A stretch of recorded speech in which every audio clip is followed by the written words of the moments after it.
ওই বেটা আজকে মাদ্রাসার টাকা তো লুস না, মাদ্রাসার টাকা তুলবি না কেন?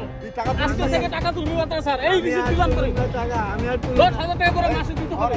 আমি ভালো হয়ে গেছি সাইড বাইরে ফেলাবো। আমি অনেকদিন ধরে খুঁজতেছি।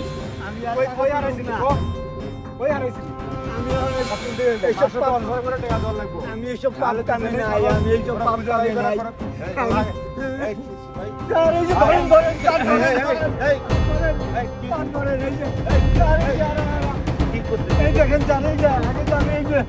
মসজিদ মাদ্রাসার জন্য টাকা তুলতাম, আমি মসজিদ থেকে বাইরেছি, আমার রাস্তার মধ্যে খাপ করে ধরে বসে কিরে পলায় পলায় রয়েছ, তোমার গলায় চিপা রয়েছে, আমাকে 10,000 টাকা দিতে মারছে, আমার টেঙ্গি মেঙ্গি সব ভাঙ্গা লাগবো স্যার, আমার বাজার এই জায়গাটা তখন নাই স্যার, এই যে মরিয়াম মাদ্রাসায় নামে কোনো মাদ্রাসাই নাই, যে নামে কোনো মাদ্রাসা নাই সেই নামে মাদ্রাসার নামে টাকা তোলার লাগে। আচ্ছা আমি বলি, আপনি তো ওদের দলেই ছিলেন আগে, টাকা তুলতে। আমি তো আপনারা নিয়ে একটা মসজিদের মাদ্রাসা যেটা ওখানে আপনারা জব দিলাম 15,000 টাকা বেতন, তা আপনার উপরে আবার ওরা আক্রমণ কেন করলো? স্যার আমি অনেক যে কিছু নাস্তা আনতে যাইতেছিলাম দুইটা ছাত্র লেগা, আমারে ফটকিরা 3 দিক থেকে চাপটা ধরে বসে এনে স্যার আমার গলায় টিপা ধরতে, স্যার আমি কথা কইতে পারি না, কয় পলায় রয়েছে এতদিন টাকা তুলতে মানে তো টেঙ্গি ভাঙ্গা আমারে মারছে স্যার। আচ্ছা আপনি কি ওদের চেহারাগুলা চিনবেন? জি জি দেখলে চিনুম। বুঝতে পারছি আমি। এটা হচ্ছে কি জানেন, ওই যে যারা ভণ্ড মসজিদ মাদ্রাসার নামে এতিমখানার নামে যারা টাকা তুলে তারা একটা সংঘবদ্ধ দল। অনেক বড় গ্রুপ, অনেক বড় চক্র, এটা কাজ না করলে মার দেয়। বুঝতে পারছি, এগুলোরে পুলিশে ধরায় দিতে হবে। আমি বুঝতে পারছি।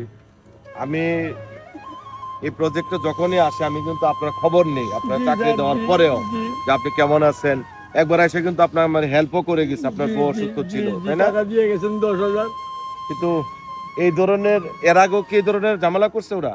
আরেকবার দেখছিল আমার, আমি পলায় লুকায়া পড়ছি, সেটা আপনি আমারে বলবেন না স্যার, এটা ঝামেলা হয়নি, কিন্তু এইবার তো স্যার আপনি নাইলে আমারে মাইরি হালাইতো। আচ্ছা এই রিসিপ্টটা আমার কাছে থাকলো, আমি পুরো সংঘবদ্ধ দলটারে এবার হাতে নাতে ধরবো, তারপরে আমি একটু থানার ওসি সাহেব একটু বলে রাখি। স্যার এই এলাকায় থাকতে আমার ভয় লাগে স্যার। কিচ্ছু হবে না, আপনি এই মসজিদ এবং মাদ্রাসার মধ্যে চাকরি করবেন, নিরাপত্তা দিব আল্লাহ। মানুষের নিরাপত্তা সুখ সুবিধা কে দেয়? উপরওয়ালা দেয়। আপনি নামাজ পড়েন না? মসজিদে ঢোকার সময় আল্লাহর কাছে বলবেন আল্লাহ হেফাজত করার মালিক আপনি, রক্ষা করার মালিক আপনি, ভালো রাখার মালিক রাখা, উনি হেফাজত করবে, মানুষ পারবে না।